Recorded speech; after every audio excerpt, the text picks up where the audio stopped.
Hello, my friend. I am Charlie Simons, your host here on Do Not Talk. Talk about two things you're never supposed to talk about: politics and religion, and talking to people I'm not supposed to talk to. That's what I do.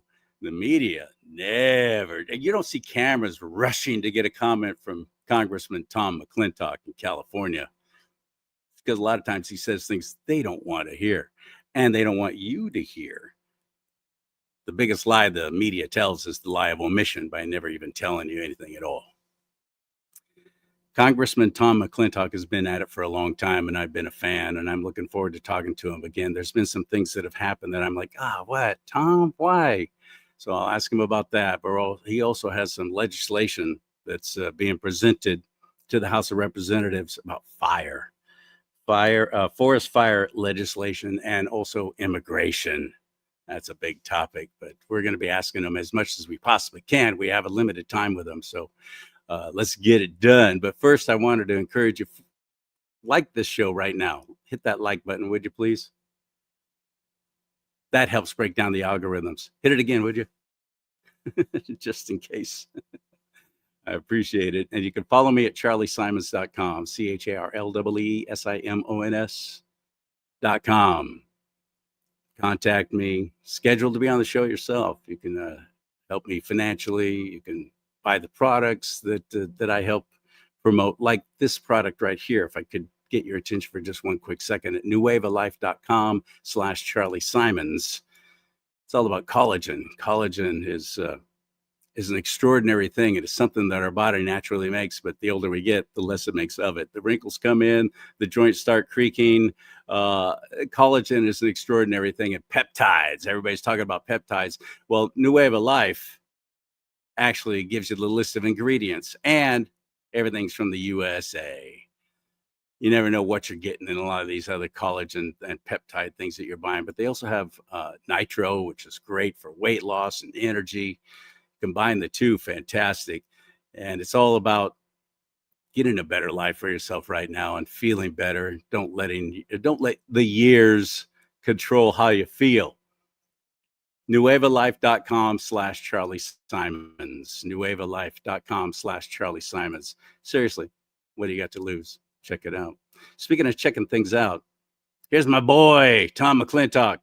A California congressman is defending Donald Trump, just as many of his fellow Republicans are deserting the GOP nominee. Republican Congressman Tom McClintock of Elk Grove criticized his GOP colleagues for breaking with Trump over lewd comments he made about women in 2005 video, which was leaked Friday. Good evening, I'm Sam Shane. And I'm Christina Janes. McClintock posted a sharply worded statement on his website, even calling the recording a diversion. He said, quote, "Donald Trump was not my first or even second choice for president, but I can certainly tell the difference between a fire and a fireman, and when a fireman is trying to save my house from burning down. The fact that he uses lewd and vulgar language in private conversations with other guys does not change the nature of his emergency." You know, that is a great example of Tom McClintock, the Tom McClintock I know. That took a lot of guts for him to say, yeah, he wasn't even my first choice, while everyone else, after the fact, was jumping on the bandwagon. Oh, I was behind Trump all the way from the beginning. Really? Let's get him into the mix right now and talk to him. Congressman Tom McClintock. Ready? Hit it.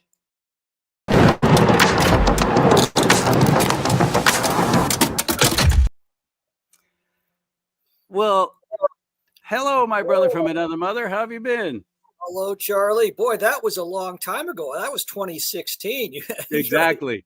Your archives are pretty impressive. Why I wanted to show that, though, was just to show that one little part where you said he wasn't even my first choice, because I said that too. I was a Scott Walker guy. I was a Ted Cruz guy after Scott Walker dropped out. Anybody but Trump, because I didn't trust him. I didn't know if he was a real conservative. I didn't think he was. He had tried a whole run for president before, and I thought this is going to be another one of those. What was that little guy that gave us Bill Clinton? He was like, I'm from Arkansas. We're going to get things done. I forget his name now. Yeah. I thought Donald Trump is that. He's not the real deal. Well, I was wrong. And you spoke up against our own fellow Republicans and saying, what is wrong with you? Here we got somebody who can actually get things done. Like you said, the fireman is going to put out the fire. We got a fire in the United States of America.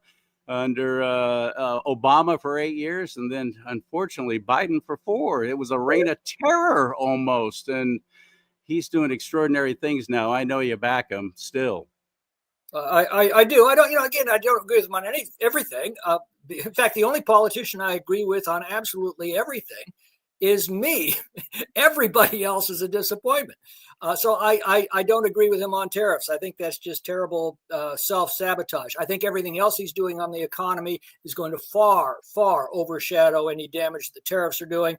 But, when you're trying to hit the accelerator, why do you keep tapping the brakes is my view. But so I don't agree with him on absolutely everything, but I think he's done a splendid job. I think he is our generation's Andrew Jackson.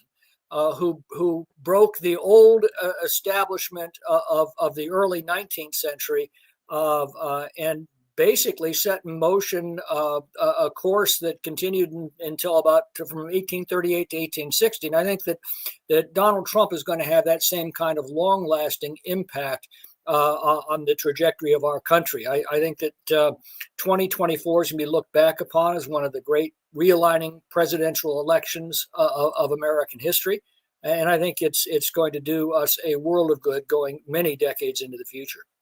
I fully agree, especially if we can get J.D. Vance, running for president in 2028. Well, that's exactly you're running for re-election next year. So I want to ask you about the potential government shutdown.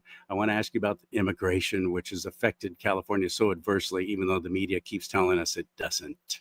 No. And of course, the forest fires, which we are plagued with here. And it seems to be a great way for the state of California to get federal dollars. To suggest that they're actually making this and letting this happen, it seems outrageous, but I believe that it has been going on because this state is broke. And rightly so. But there's some things that have happened that I want to ask you about first because they bothered me. Okay. One is what the heck happened with the censure of Minnesota Congress thing, Ilhan Omar, for the horribly cruel trash he publicly said about the murder of our national treasure, Charlie Kirk. You're one of 4 Republicans who voted not to, and also to not even remove her from the different committees that she's on. Why? No, that doesn't mean I agreed with her for a moment. I thought her comments were vile and contemptible, and I said so. And I said that they should be harshly criticized for every man by every man and woman of goodwill in this country. But you also have to ask the question: whatever happened to the maxim? I might disagree with you, but I'll defend to the death your right to say it.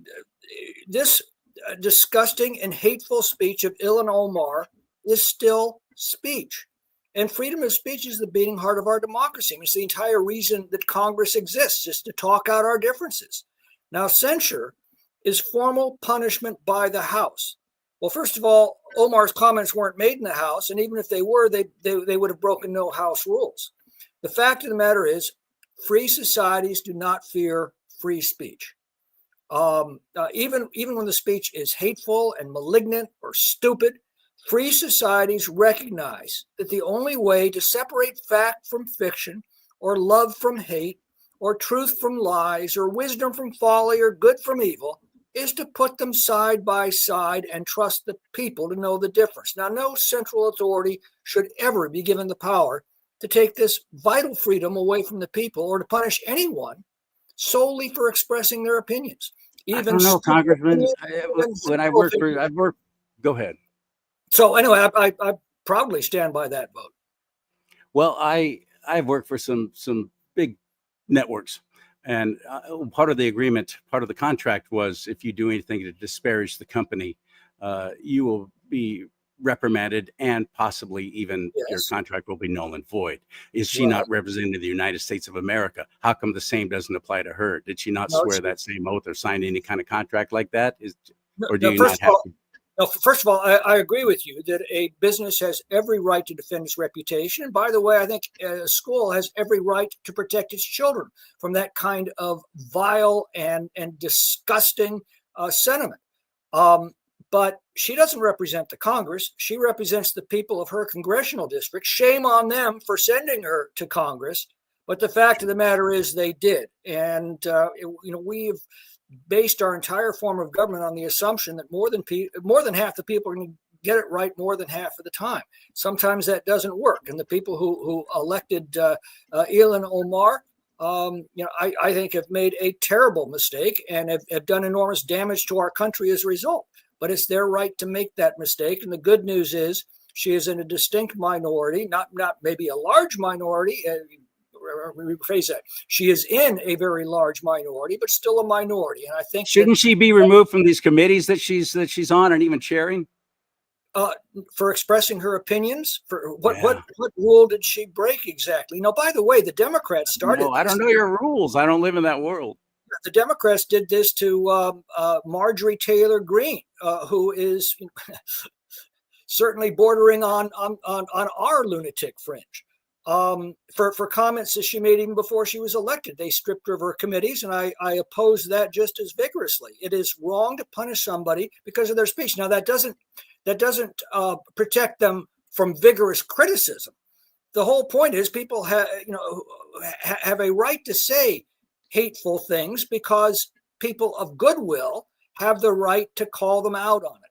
But you do that through the public debate. Again, that's the reason we built the Capitol building in the first place. You can't punish people because they express their opinions. You can criticize them, you can set them right, but you can't punish them, not in a free society, because that is a very slippery slope. I mean, remember how the Biden administration turned the most feared agencies of the federal government, the FBI, the Department of Justice, the intelligence community, against ordinary Americans who are trying to express their opinions on really important matters like, Biden family influence peddling during the election, school board meetings, COVID lockdowns, the school board meetings.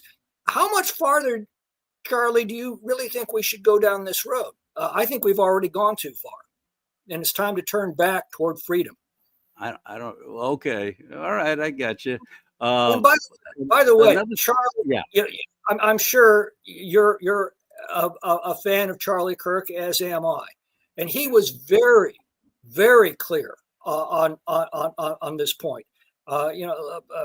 He once said, "My position is that even hate speech should be completely and fully allowed in our country." He said the most disgusting speech should absolutely be protected. Those are his words, and I think we should live by them. As he died. Well, yes, he did. Absolutely. I got to see him 3 times. And I thank the Lord that I did, because he was an extraordinary gentleman. But aside from just words, how about actions? Last year, 3 House Republicans sank the party's efforts to impeach Homeland Security Secretary of Security Alejandro Mayorkas. Again, you were one of them.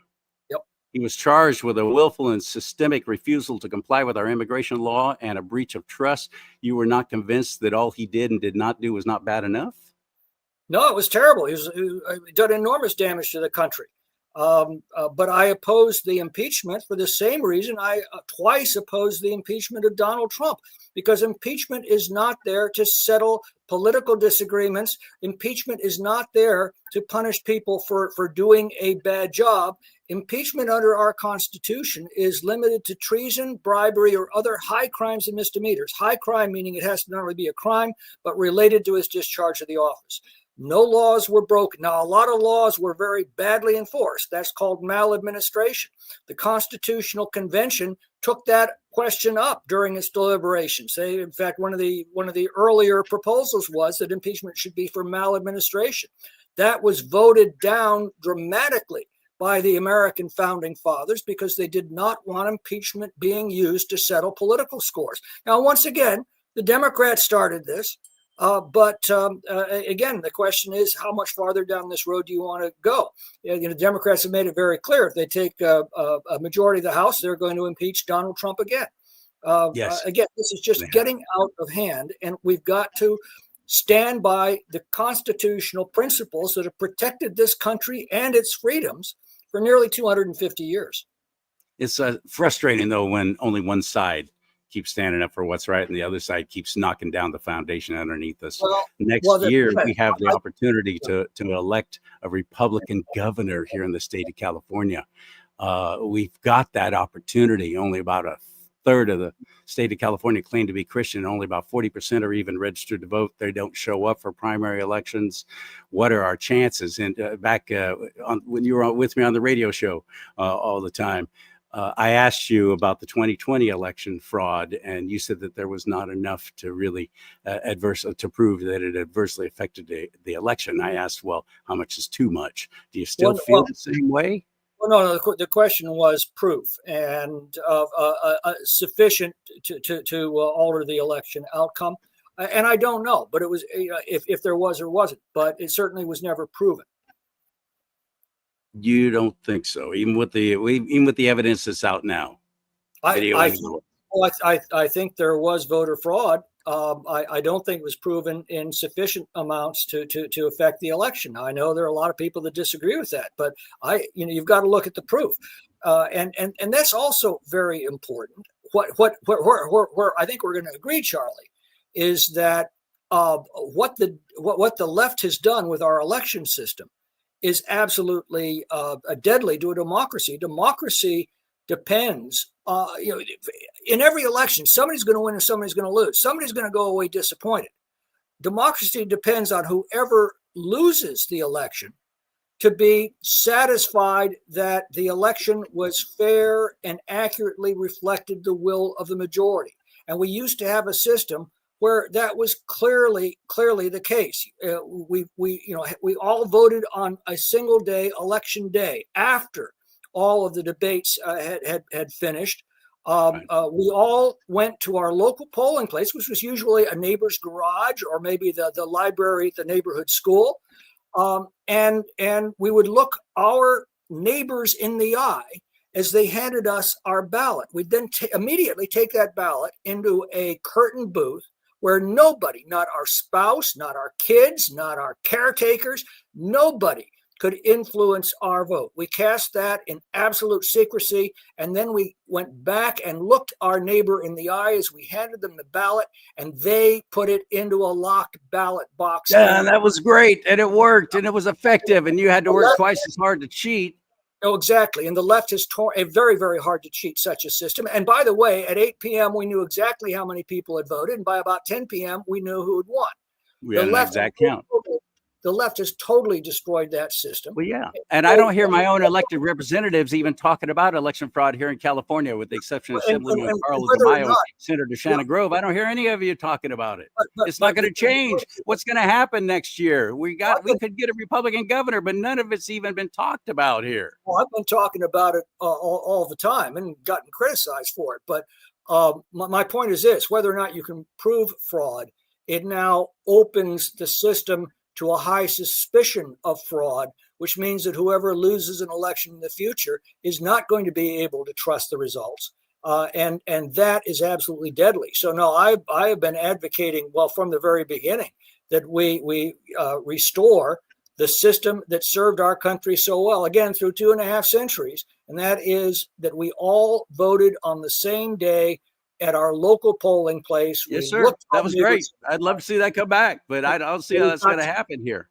Well, I think ultimately it's going to, and I think Congress is now looking. Congress cannot affect state elections, which is an important safeguard in itself, but it can affect the federal elections, and there's a lot of attention going to such matters as we've already passed out of the House, and that is an ID requirement for voting. And of course, the president has also issued some executive orders that are going to require subsequent legislation to essentially begin restoring, at least for federal elections, all of the safety. That's the problem. That's just federal. The state of California can do whatever the heck it seems to want to. And until we show up and actually vote in numbers too big to ignore, start with actually getting registered to vote. How about that? That's a good start. registertovote.ca.gov. There's so many things I wanted to talk to you about, but I know you got to go. I wanted to ask you about the government shutdown, if that's even going to happen. I don't know if you have time now. I think you're supposed to be going right about this time. No, I've got about another 5 minutes. I've got another interview, but the House passed a clean spending bill that maintained spending at the same level the Democrats had already approved earlier this year. There are no partisan provisions in it, makes no changes in the same spending that the Democrats already approved. It simply keeps the government operating for another 8 weeks as we finish the appropriations work. The problem is it needs 60 votes in the Senate. Senate Democrats are blocking that bill over their demands for $1.5 trillion in new spending. Now, that's going to cost an average household, about $12,000. Every $1 trillion we throw around, think of that as $8,000 from your family's budget if you're an average household in America. And what are they going to use that $1.5 trillion for? Well, mainly to bail out health insurance companies. For illegals. That's the point. They're removing the impediments for illegal aliens getting free health care at taxpayer expense. And ironically, they're doing all of that while they're cutting support for rural health care. So anyway, the House has acted. The ball is now in the Senate's court. We will see if the Senate Democrats actually decide to shut down the government over their demands for $1.5 trillion of new spending at a time when everybody realizes that the national debt is unsustainable. Remember when you used to be on the radio with me when I was up in Tahoe and the government got shut down while Obama was president? And that was 2014, I think, if I remember right. 2013. And they made it sound like all these government employees are going to be starving to death and they're going to cut your Social Security. And they lied and lied and lied. What happens is they get a nice little paid vacation. They don't have to work, but they get retroactive pay. None of them don't get paid. They do.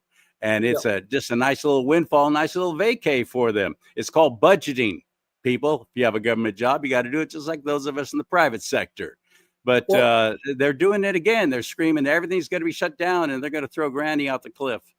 Well, this time, though, Russ Vought, the OMB director, has said that if it comes to a shutdown under the Deficiency Act, agencies have to designate essential and non-essential personnel.